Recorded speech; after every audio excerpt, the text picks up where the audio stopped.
Good morning, everyone. So, here we are back again with our history chapter 1, where we were discussing about the Renaissance period, the age of revival in European history. So, I guess till now you have been able to understand the changes which have been taking place in the European scenario in the European countries as a result of the Renaissance, which referred to a revival of learning and art. Okay, so last day we have discussed about how the different inventions also were the effects of Renaissance, and with Renaissance the concept of divine power was gradually substituted by logical reasoning, and the concept of humanism, that means the life of human beings were of great interest now. So everything which was philosophical, which was divine before, is now substituted by what is actually related to the human life. So the concept of humanism was has greatly emerged during this time. Okay, so now we will come across what was the impact of the Renaissance on the art and architecture. Now, during this period, when we were considering the revival of art, culture, architecture, and etc., we have already studied that Italy welcomed the different Greek and Roman scholars and philosophers who had fled due to the attack of the Turks. So, as a result of this, just because of the spread of these people throughout Europe, their impact was greatly seen in the type of architecture which had grown in the European side. So, as you can see, rounded arches, domes, Grecian pillars were incorporated in the architecture because of their beauty, because of their knowledge of geometry, because of their knowledge of different aspects of science, which actually made these architectures more beautiful and more scientific. Some of the famous artists of that period were the Leonardo da Vinci, Michelangelo. I think all of you know about the famous painting of Leonardo da Vinci, that is Mona Lisa, as you can see in this picture. Then there is the Sistine Chapel ceiling, which is painted by Michelangelo. So these great people were great painters, and they were not just painters, but their art also proclaimed different types of scientific knowledge, which we have come across unearthing in the recent times. So during this time, as you can see, there was a beginning of the concept of inventions, discoveries, because science and technology was gradually emerging in the lives of the human beings.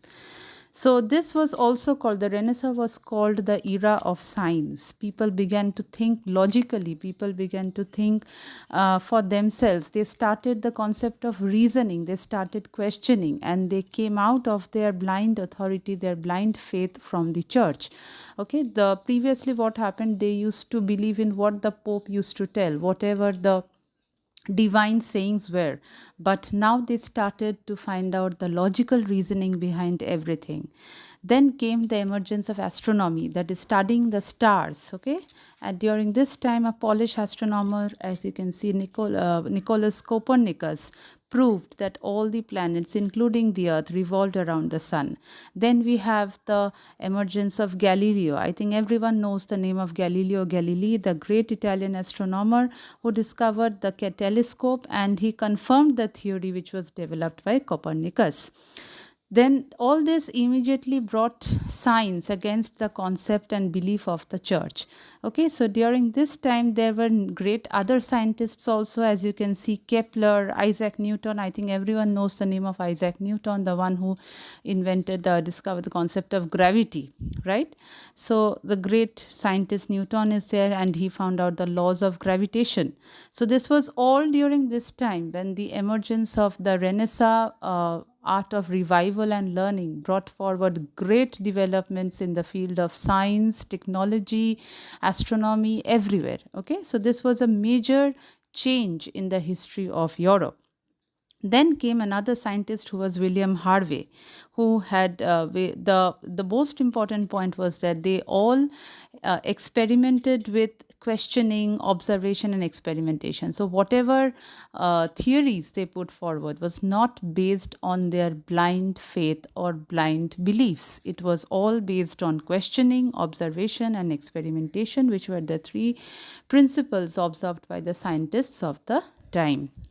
Then we come across the explorations and discoveries. Many discoveries and explorations had taken place during this time. I think many of you know about the different discoverers, the name of the different discoverers. Everyone knows about that. The Christopher Columbus, he wanted to come to India and he wanted to prove that the earth was round, but in the process he came to an island which then was called the East Indies, and then it came to be, which he presumed to be Asia, which he presumed to be India, but ultimately he came across he discovered the island of West Indies, which we call now.